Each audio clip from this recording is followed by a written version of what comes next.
The Celtics in Game 1 dominated the first half in a way that would suggest that they were going to handle not only this game, but this series in rather quick fashion. Then came a third quarter surge from the Heat that was truly remarkable, and they made the statement that this series is not going to be a cakewalk by any means. So, Heat versus Celtics, who will win?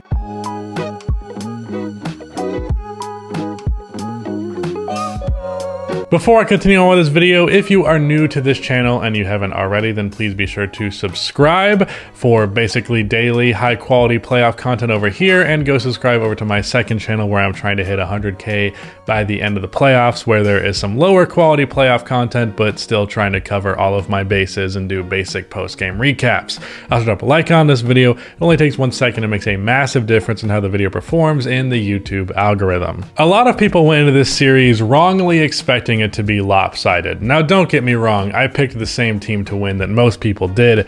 However, some people just simply haven't watched the Heat enough, and they thus underestimated them. While the Heat are a team that I have always looked at kind of suspect just because they don't have the traditional superstar production from anyone, I also knew this team wasn't going to be a cakewalk for anyone, and Jimmy Butler has managed to elevate his game so significantly in the playoffs that I would say that superstar level production is kind of here. It's just a matter of if he can maintain it or not, and I for one believe that he can, as he had a 41-point game against the best defense in basketball in Game 1. But with all that said, I still believe the Heat are going to find themselves with an uphill battle in this series, and don't give me the BS about how Game 1 showed that the Heat are a better team.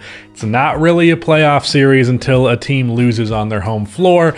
We saw with the Mavericks-Suns game that the Suns went up 2-0, and I thought that series was probably over, and then the Mavericks won, so save me there. To me, the Celtics are simply the more talented team, and they were more short-handed than the Heat in Game 1, and they still managed to be the better team for 3 out of 4 quarters. Not to mention, I'm not sure how sustainable the third quarter that the Heat had would be on a larger scale, because just to recap, that third quarter was bonkers.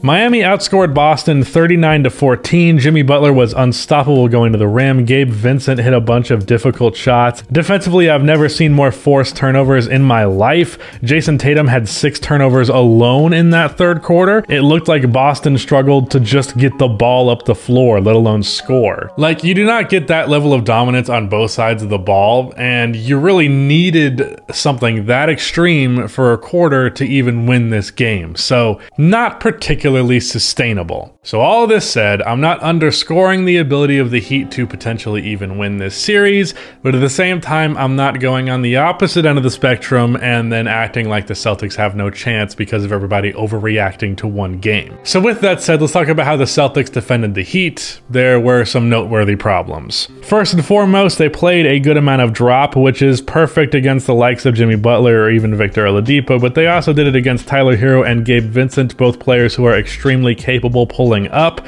The Heat also did a great job of mismatch hunting against Peyton Pritchard. In an ideal world, the Celtics simply avoid this by not having Pritchard in the game, but with Al and Marcus Smart out, his minutes were extremely necessary.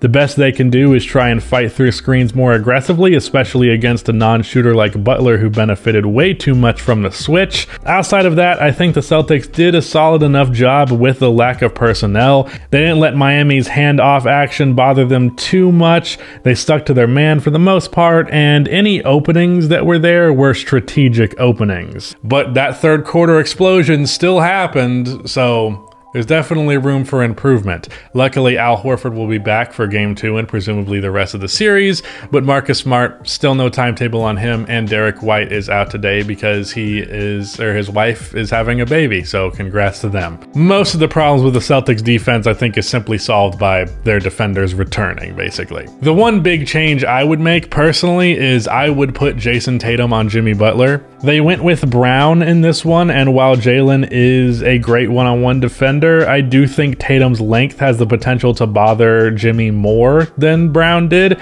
and generally I find Tatum to be better at screen navigation, which can prevent those switches onto Pritchard. Seems like Jaylen Brown is encountered with an opportunity to switch and he takes it immediately and puts up no fight, which is generally the right thing to do, but if you're gonna get cooked every time you switch, then no, it's not. Now, as for the Heat, Their help defense was ultra aggressive initially, but it ended up biting them at first and then working out severely in their favor. So it's kind of weird to gauge. I mentioned Tatum's 6 third-quarter turnovers. Those were almost all on-ball steals, thanks to that aggressive defense. But at the same time, when there was less confusion and Tatum was more level-headed, he was able to find the open man through the aggressive help. So it's a double-edged sword, but in general, the more chaos the Heat created, the better for them. Now, Tatum had no issue scoring the ball in the first half. However, you could really chalk that up to some difficult shot making. By no means did Tatum have a cakewalk, although there were 2 or 3 possessions where he did have a fairly open driving lane, but they did a good job of putting a body on him. They went with PJ Tucker on him in the first half, which was interesting because PJ can of course body up just about anybody, but similar to when he defended Kevin Durant in round 2 last year versus the Bucks, his physicality could be trumped by a taller shot creator just making shots over him,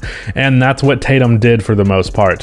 When Jimmy guarded him, which they did more so in the second half, shit wasn't as sweet. He got multiple steals and blocked one of his jump shots, something I don't see PJ doing, but PJ also made Tatum work to get to his spots far more than any other defender, and as a result, Tatum started to look a lot more gassed as the game progressed. I imagine that is exactly what Eric Spoelstra's game plan is. Let PJ Tucker physically wear down Jayson Tatum, and then when the time comes, switch Jimmy on him to be a more conventional defender who's more capable of defending his versatility, I guess. Weirdly, Bam didn't have as much impact defensively as you would expect from him. There were quite a few possessions where he ended up on the perimeter, and as nice as it is to have a big who can defend outside of the paint, that also means that your big isn't in the paint, and Boston took advantage of that quite a few times. I think that's where one of those Tatum driving lanes that I mentioned came from. I realize he finished with 4 blocks, and I wouldn't say he had a bad defensive game by any means, but there were definitely a couple of instances where he got caught slipping. They also did a pretty good job on Jaylen Brown, although there were parts of this game where it felt like Jaylen was defending himself, so not great for the Celtics there. But really, as I expected, both of these teams played pretty good defense. I think they actually both had pretty good offensive games, but they didn't have those games because the defense was bad. I think they had it just in spite of good defense. And really, the only holes that I would point to in Boston's defense, I would say, are very easily filled by Marcus Smart and Al Horford. Pause, I think. Now, as for some changes that could be made offensively, my major complaint with the Celtics is one that I have voiced a dozen times again. It has reared its ugly head here again in this game, and that is when the going gets tough, the complexities of this team's offense go out the fucking window in favor of basic-ass ISO offense, and that only makes it easier for the opponent to go up in the game. Boston has the most useless panic button of all time. Like, they hit the button, it's like, oh shit, we have a problem. What do we do? I know, let's make it worse. They won't expect that, and the blame goes 2 ways for that. Coach Udoka not rallying the troops and letting this go on as long as it does, and Boston's players, in particular Tatum, Brown, and Smart in other games, obviously not this one, they all default to that type of offense once the pressure is turned up, and it's very frustrating. It's a serious flaw, and with a team like the Heat, they will smell the blood in the water and attack exactly as they did in the third quarter. And for Miami's offense, it honestly doesn't get much better than their game 1, especially against the Celtics defense. However, there was one standout thing, which was Bam Adebayo and his lack of aggressiveness. He really was not being physical at all inside and opted for a bunch of mid-range turnaround jump shots, and that was really the only shots he was getting as he finished with just 4 field goal attempts. Neither of those were bad shots for him, but that should just be a portion of his game, not all of it, and he definitely needs to be shooting the ball more than he did. I also don't know how frequently you can rely on Gabe Vincent to contribute as much as he did in this game. He has shot poorly in the playoffs so far, so I'm not banking on his game 1 performance repeating itself too much. Victor Oladipo was also really bad in this one, and he did not play a ton as a result.